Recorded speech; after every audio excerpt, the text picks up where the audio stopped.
Sosok Letkol ZK, perwira TNI diduga aniaya anak 11 tahun di Palembang. Ketua RT sebut dia arogan.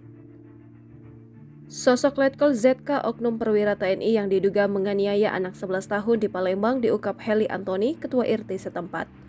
Heli Antoni adalah Ketua RT 19 RW 7, Jalan Yasmin Sama, Kelurahan 2 Ilir, Kecamatan Ilir Timur 2, Palembang. Tempat di mana Letkol ZK diduga menganiaya anak 11 tahun yang masih tetangganya. Menurut Heli, Letkol ZK memang dikenal warga sekitar memiliki sikap arogan. Sebagai ketua RT, Heli juga mendapat laporan atas tindak Letkol ZK yang kerap melakukan tindakan serupa kepada warganya.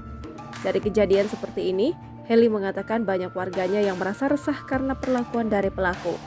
Tak hanya itu saja, dari penuturan Heli, pihaknya akan memberi pendampingan agar korban bisa kembali bergaul dan bermain secara normal seperti biasanya.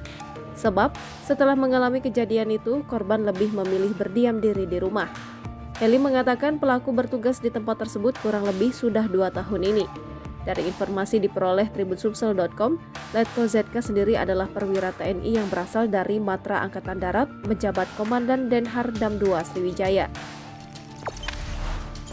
Jangan lupa subscribe, share, komen, dan like ya!